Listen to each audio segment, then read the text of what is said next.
إن الحمد لله نحمده ونستعينه ونستغفره ونعوذ بالله من شرور أنفسنا ومن سيئات أعمالنا. من يهده الله فلا مضل له ومن يضلل فلا هادي له، وأشهد أن لا إله إلا الله وحده لا شريك له، وأشهد أن محمدا عبده ورسوله. أما بعد، فإن خير الحديث كتاب الله، وخير الهدي هدي محمد صلى الله عليه وسلم، وشر الأمور محدثاتها، وكل محدثة بدعة، وكل بدعة ضلالة، وكل ضلالة في النار.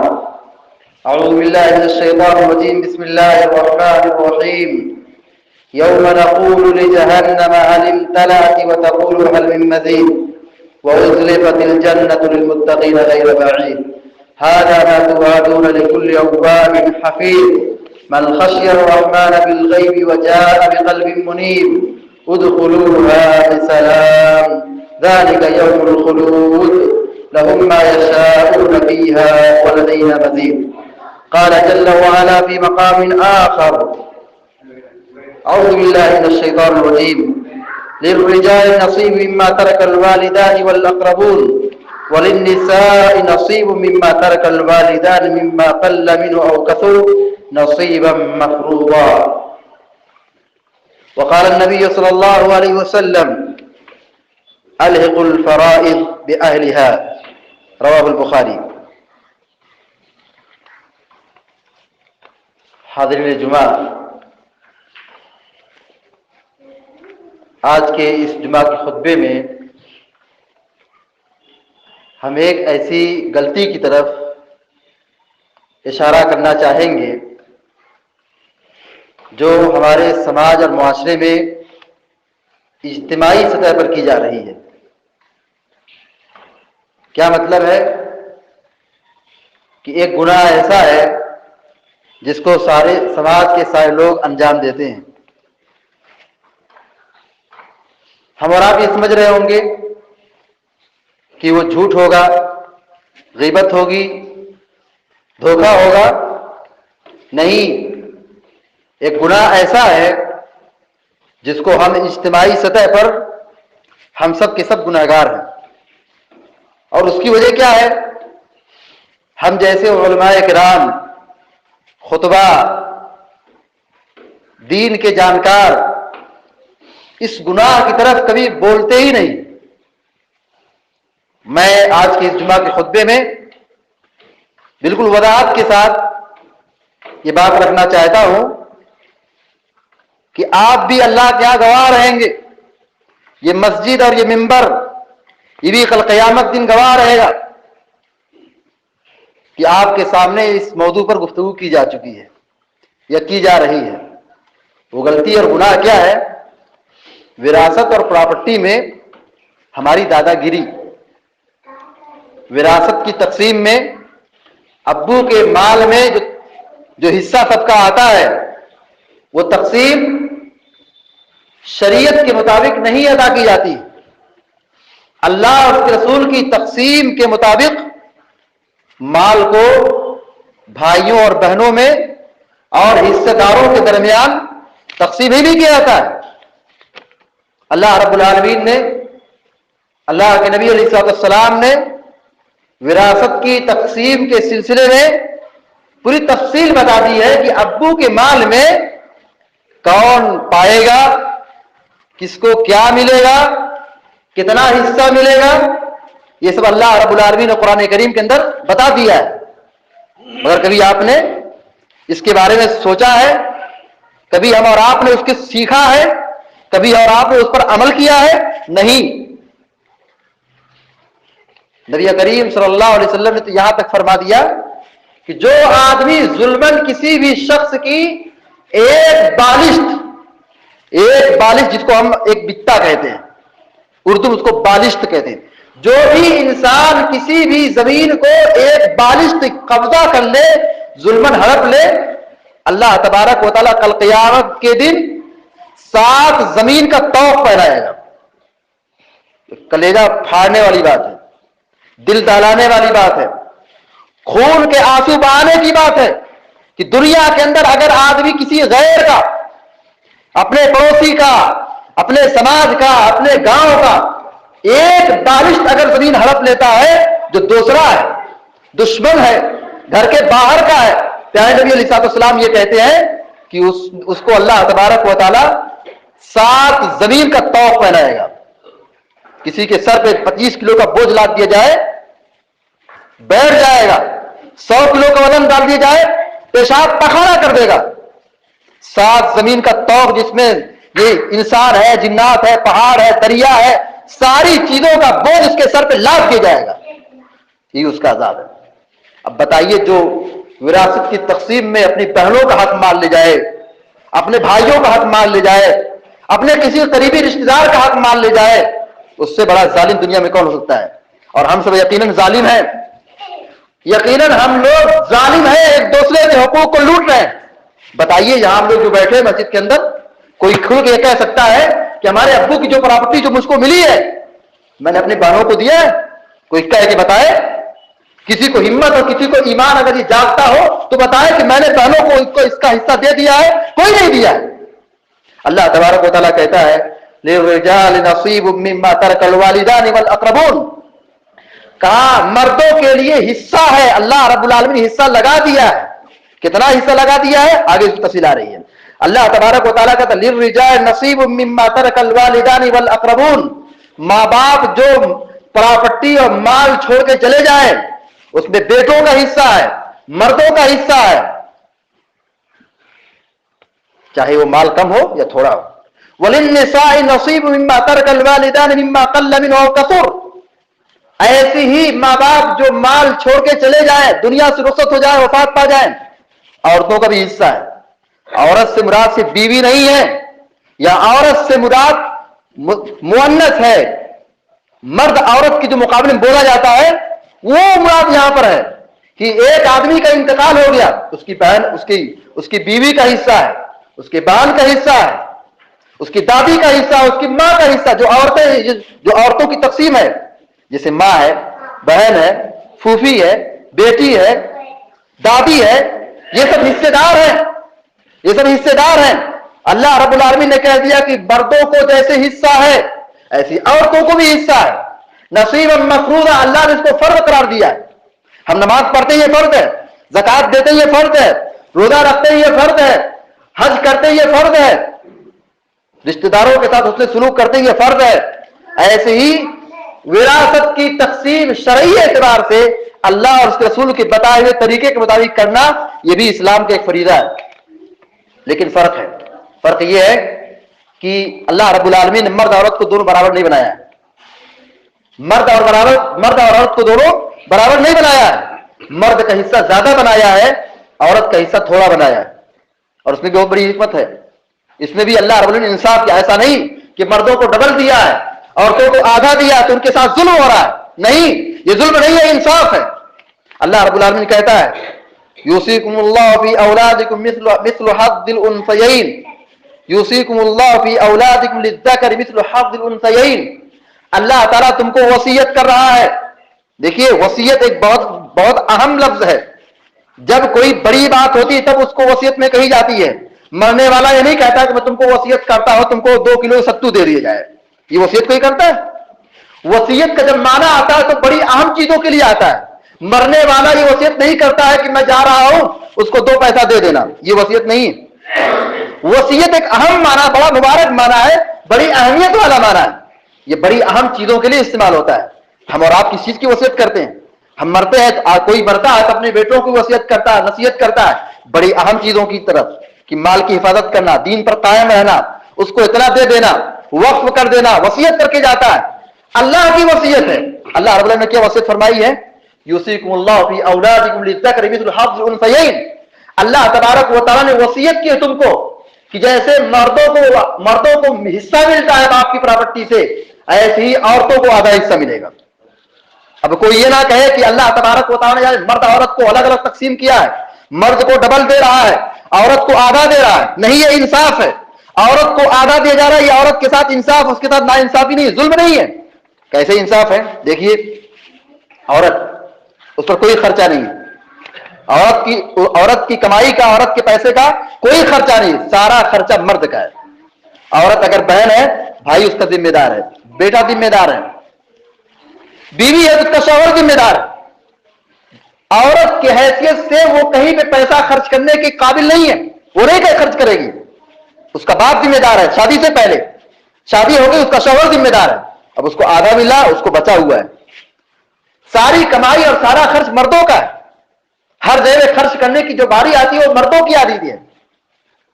تو اللہ رب العالمین نے عورتوں کو آدھا دیا ہے تو سارا خرچہ مردوں کا ہوتا ہے، اس لیے ان کو ڈبل دیا ہے. عورتوں کو آدھا دیا اس لیے کہ ان کا کوئی خرچہ نہیں ہے، ان کا سارا پیسہ سیف رہتا ہے، محفوظ رہتا ہے. دوسری بات یہ ہے کہ عورت کو آدھا دیا ہے تو آدھا اپنے ابو کے مال سے پاتی ہے اور ایک حصہ اس کو سسرال سے ملتا ہے. اس کا زیادہ ہو گیا. مرد کو 2 ہی حصہ ملا ہے. یہاں بیوی ہے تو اس کو سسرال سے ملے گا اور یہاں بیٹی ہے تو باپ سے ملے گا، ڈبل حصہ برابر ہو گیا. تیسری بات یہ ہے کہ آدمی جو ہوتا ہے یہ خرچ کرتا ہے، شادی میں مہر دیتا ہے، آدمی کو خرچ کرنا پڑتا ہے. لیکن جو عورت ہوتی ہے وہ پیسہ پاتی ہے، مہر مال اس کو ملا ہوا ہے. تو اللہ رب العالمین نے انصاف کیا ہے، مردوں کو ڈبل دیا ہے، مذکر کو ڈبل دیا ہے، عورتوں کو آدھا دیا ہے، لیکن حصہ ہے. اللہ رب العالمین نے اسی آیت وراثت کے اندر جو سورہ نساء کے اندر ہے پوری تفصیل کے ساتھ بتا دیا کہ اس کو کتنا ملے گا، اس کو اتنا ملے گا، اس کو اتنا ملے گا. پھوپھی کو، دادی کو، بہن کو، بیٹی کو سب بتا دیا کتنا ملے گا. اس کے مسائل کو اللہ تبارک و تعالی ذکر کرنے کے بعد کہتا ہے تلک حدود اللہ. یاد رہے اللہ رب العالمین نے وراثت کی تقسیم کے بعد جو بات بتائی ہے بڑی عام ہے. اللہ تبارک و تعالیٰ کہتا ہے تلک حدود اللہ، یہ اللہ کی حد ہے، یہ اللہ کا بنایا ہوا قانون ہے، یہ اللہ کا نظام ہے. جو اس قانون وراثت سے، اللہ کے قانون سے کھلواڑ کرے گا، یاد رہے بہت خطرناک عذاب ہے. اللہ رب العالمین کہتا ہے وَمَن يُطِعِ اللَّهَ وَرَسُولَهُ يُدْخِلْهُ جَنَّاتٍ تَجْرِي مِن تَحْتِهَا الْأَنْهَارُ خَالِدِينَ فِيهَا وَذَلِكَ الْفَوْزُ الْعَظِيمُ. کہا جو یہ وراثت کی بات مانے گا، جو اللہ اور اس رسول کی تقسیم کے مطابق وراثت پر عمل کرے گا، اسی کے مطابق تقسیم کرے گا، اللہ اور اس رسول کی بات مانے گا، وہ جنت میں داخل ہوگا. ایسی جنت میں داخل ہوگا جس کے نیچے نعرہ جاری ہوں گی وَمَن يَعْصِ اللَّهَ وَرَسُولَهُ يَتَعَدَّ حُدُودَهُ يُدْخِلْهُ نَارًا خَالِدًا فِيهَا وَلَهُ عَذَابٌ مُهِينٌ. اور جو اللہ اور اس رسول کی مخالفت کرے گا اور اس کے حکم سے بغاوت کرے گا. ابھی آج بتا دیے کہ وراثت میں ان کو دینا مردوں کو حصہ ہے، عورتوں کو حصہ ہے، بہنوں کو حصہ ہے، بھائیوں کو بھی حصہ ہے، یہ بتا دیا گیا. اب اگر کوئی آدمی جا کے کہے میں نہیں دوں گا، مجھے کیا ضرورت دینے کی ہے، حد سے تجاوز کر رہا ہے، اللہ کی قانون، اللہ رب العالمین کے حکموں کی پامالی کر رہا ہے اور اللہ رب العالمین کے قانون سے آگے بڑھ رہا ہے، اللہ کے رسول کی مخالفت کر رہا ہے، یدخلہ نارا خالدا فیہا، ایسا آدمی ہمیشہ جہنم میں رہے گا. اب بتائیے اتنی بڑی غلطی ہے، اتنا بڑا گناہ ہے جو اجتماعی سطح پر سماج میں پورے معاشرے کے اندر پایا جا رہا ہے. بہنوں کو وراثت کے نام پر ایک پیسہ دینے کے لیے کوئی تیار ہی نہیں ہے. وَمَن يَعْصِ اللَّهَ وَرَسُولَهُ، جو اللہ اور رسول کی مخالفت کرے گا، وَيَتَعَدَّ حُدُودَهُ، اللہ رب العالمین کے قانون سے حد سے آگے بڑھے گا، يُدْخِلْهُ نَارًا خَالِدًا فِيهَا، اللہ تبارک و تعالیٰ اس کو ہمیشہ ہمیشہ کے لیے جہنم میں داخل کر دے گا. ایک لمحہ کے لیے نہیں، وہ کافر ہو گیا. وہ اللہ رب العالمین کے حکم سے بغاوت کر رہا، اللہ کے قانون کی نافرمانی کر رہا، اللہ کی تقسیم کا انکار کر رہا ہے، وہ آیت میراث کا ٹھکرا رہا ہے. وہ مسلمان کہاں ہے؟ ہمیشہ ہمیشہ اس کو جہنم میں داخل کر دے گا. وَلَهُ عَذَابٌ مُهِينٌ، بڑا دردناک اس کے لیے عذاب ہے. تو اللہ رب العالمین نے نماز کو فرض قرار دیا ہے. بار بار قرآن میں کہا اقیموا الصلاۃ وآتوا الزکاۃ، نماز پڑھو زکات دو، مگر اللہ رب العالمین نے نماز کی تفصیل نہیں بتائی کہ ظہر میں کتنی رکعت پڑھنی ہے، اس کا کون سا وقت ہے، تفصیل نہیں ہے. زکات کو فرض قرار دیا لیکن زکات کی تفصیل نہیں ہے کہ زکات پر کتنا مال ہے، کتنا اس کو دینا ہے، کوئی تفصیل نہیں قرآن کریم کے اندر موجود ہے. حج کے بارے میں کہتے ہیں حج کرنا فرض ہے لیکن حج کی تفصیل نہیں بتائی. مگر اللہ رب العالمین نے وراثت کو فرض قرار دیا تو وراثت کی تقسیم بتا دی کہ ابو کے مال میں بیٹوں کا حصہ اتنا بنتا ہے تو بیٹیوں کا بھی حصہ اتنا بنتا ہے، بیوی کا اتنا حصہ بنتا ہے، اور اس کے ساتھ کیا ہے پھوپھی کا اتنا حصہ بنتا ہے، اور اس کے ساتھ کیا ہے دادی کا اتنا حصہ بنتا ہے. شادی ہو گئی اور پھر ملاقات ہو گئی اور فوراً بیوی کا شوہر کا انتقال ہو گیا، کوئی زمانہ نہیں گزرا، بس 5 منٹ کی بات ہے، 10 منٹ کی بات ہے، نکاح ہو چکا ہے. کبھی رخصتی ہوئی کبھی رخصتی نہیں ہوئی، لیکن نکاح کے بعد فوراً شوہر کا انتقال ہو جاتا ہے، حادثہ ہو جاتا ہے، مثال کے طور پر شادی ہو گئی، بارات واپس آئی، راستے میں دلہے کا انتقال ہو گیا، بیوی سے ملاقات نہیں ہوئی ہے، چہرہ نہیں دیکھا ابھی تک، لیکن نکاح ہو چکا ہے، اس عورت کو بھی شریعت کہتی ہے اس کو بھی حصہ ملے گا۔ تو اللہ تبارک و تعالیٰ نے ہر چیز کو فرض قرار دیا۔ فرض قرار دینے کے بعد نماز کی تفصیل نہیں ملے گی، زکات کی تفصیل قرآن میں نہیں ملے گی، حج کی تفصیل آپ کو قرآن میں نہیں ملے گی، لیکن پراپرٹی کی تفصیل اللہ رب العالمین نے کھول کھول کر کے بیان کر دیا ہے، جس کو ہم بھول چکے ہیں۔ اللہ کے نبی علیہ السلام نے فرمایا الحق الفرائض باہلھا، اسی حدیث کو خطبہ مسنونہ کے بعد پڑھا گیا تھا کہ الحق الفرائض باہلھا۔ اللہ کے نبی علیہ السلام یہ کہتے ہیں کہ جو وراثت کے حقدار ہیں ان کو وراثت کا مال دے دو۔ الحق الفرائض باہلھا، جو حق کے وراثت کے مالک ہیں، جو وراثت کی تقسیم کے مالک بنتے ہیں، ان کو اتنا ملنا چاہیے، ان کو اتنا ملنا چاہیے، تو صاحب حق کو تم وراثت پہنچا دو، دے دو، اس میں خیانت نہ کرو، اس میں ناانصافی نہ کرو، اس میں حد سے تجاوز نہ کرو۔ یہ اللہ رب العالمین کا فریضہ ہے، یہ اللہ رب العالمین کی تقسیم ہے، یہ اللہ کی حد ہے، یہ اللہ کی بنائی ہوئی، اللہ کا بنایا ہوا فیصلہ ہے، اس سے چھیڑ چھاڑ نہ کرو، ورنہ پھر اللہ رب العالمین بہت دردناک عذاب دینے والا ہے۔ دور جاہلیت کے اندر یہی سب ہو رہا تھا جو آج ہمارے سماج کے اندر ہو رہا ہے۔ دور جاہلیت کے اندر وہی ہو رہا تھا جو آج ہم اپنی نگاہوں سے دیکھ رہے ہیں۔ دور جاہلیت میں اسلام سے پہلے لوگ اپنی عورتوں کو، اپنی بہنوں کو، اپنی پھوپھیوں کو، اپنی دادیوں کو وراثت میں حصہ نہیں دیا کرتے تھے، اور آج بھی دیکھ لیجئے مردوں کا حصہ پڑا ہوا ہے، جتنا باپ چھوڑ کے گیا ہے بیٹا اس پر قبضہ کیا، بہنوں کو ایک رتی نہیں ملتی ہے، بہنوں کو ایک ہاتھ برابر بھی اس کو جگہ نہیں ملتی ہے، بہنوں کو کوئی حصہ ہم سمجھتے ہی نہیں ہے۔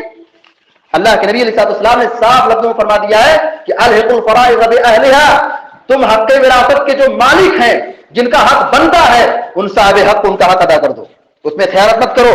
دور جاہلیت میں یہ ہوتا تھا کہ دور جاہلیت میں عورتوں کو حق وراثت سے محروم کیا جاتا تھا، ان کو پیسہ نہیں دیا جاتا تھا، مال نہیں دیا جاتا تھا، چچا اس پر قبضہ کر لیتا تھا، بھتیجے کا جو حصہ بنتا تھا، بھائی کے بیٹے کا جو حصہ بنتا تھا، چونکہ وہ یتیم ہے، چھوٹا ہے، ناسمجھ ہے، تو اب اس کو کمزور سمجھ کر کے لوگ لوٹ لیتے تھے، بیوقوف بنا دیتے تھے، عورتوں کو حصہ نہیں دیتے تھے۔ اسلام آیا، اسلام نے عورتوں کو بھی حصہ دیا، بہنوں کو بھی حصہ دیا، ہر صاحب حق کو ان کا حق ادا کر دیا۔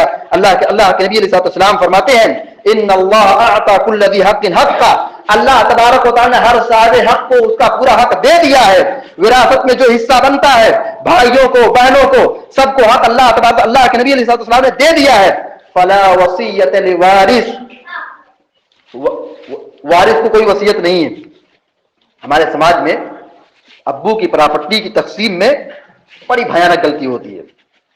ایک تو غلطی یہ کہ ہم اس پر قبضہ کر لیتے ہیں، بہنوں کو نہیں دیتے ہیں۔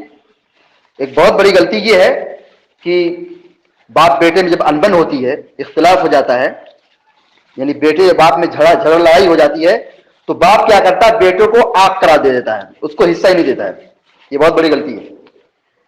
بیٹے اور باپ کے درمیان جو اختلاف ہو اپنی جگہ پر، لیکن جب تک بیٹا آپ کا مسلمان ہے آپ اپنی پراپرٹی کو محروم نہیں کر سکتے ہو۔ اور دوسری بڑی غلطی کیا ہے؟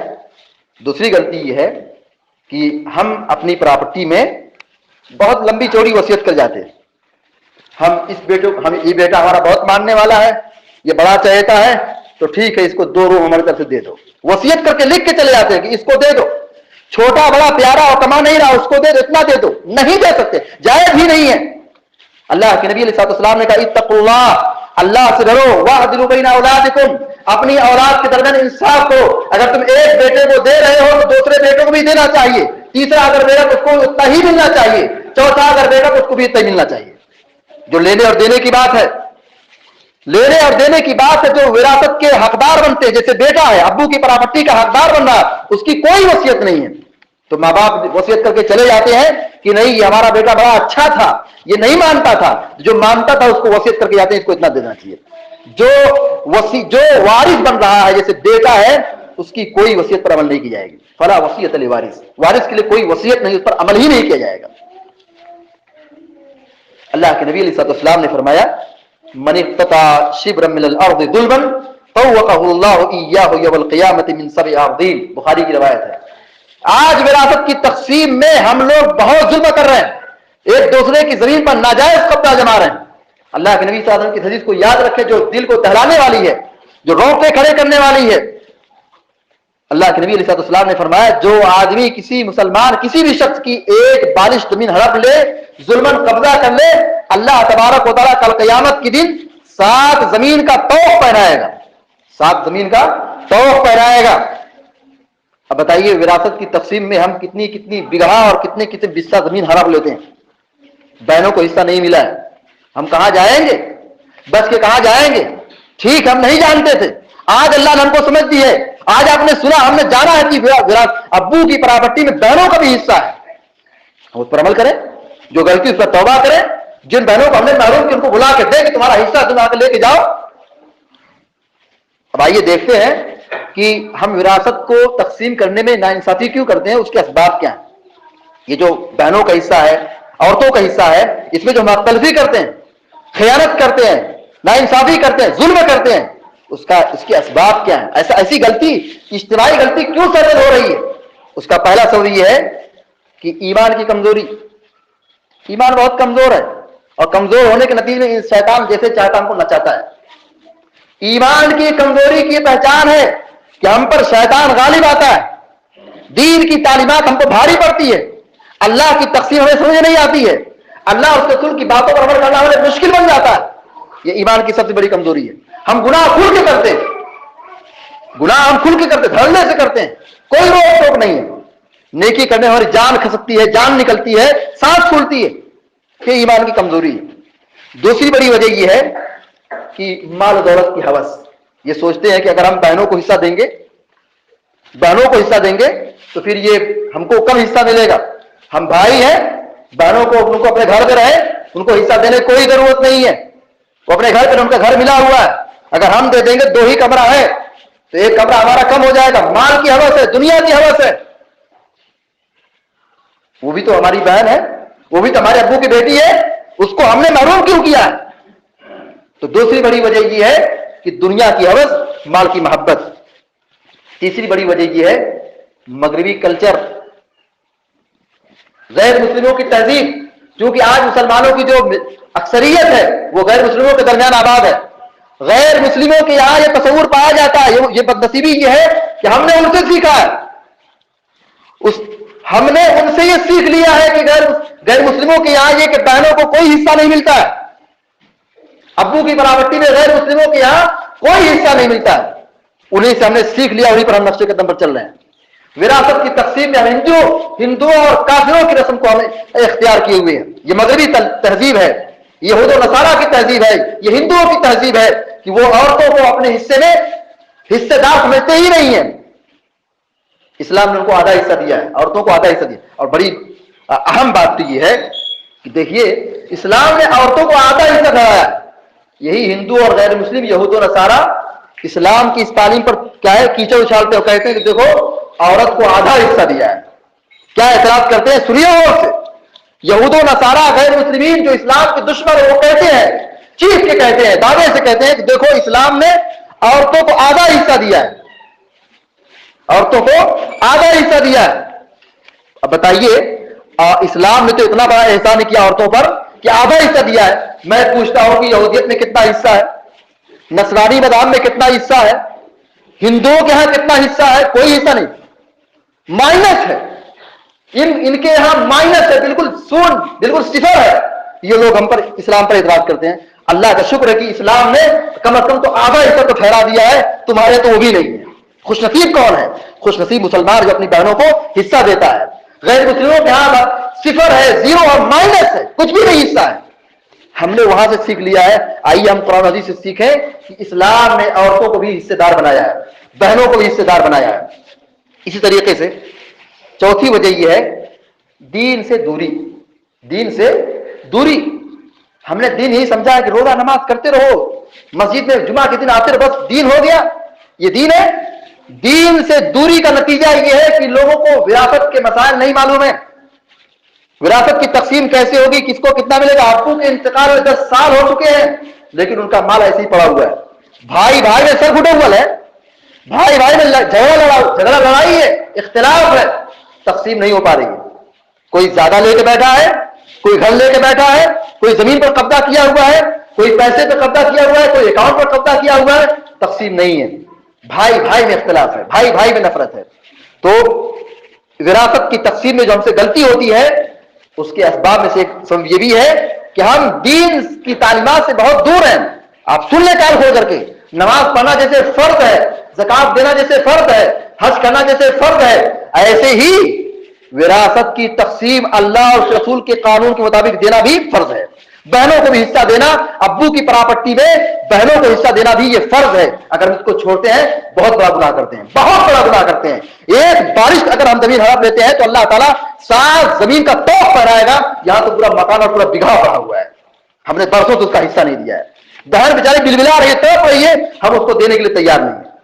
اور اگر کسی موقع پر کچھ پیسہ دے بھی دیے تو احسان جتلاتے ہیں. اسلام نے ان کا حق رکھا اور ان کا حق مار رہے ہیں.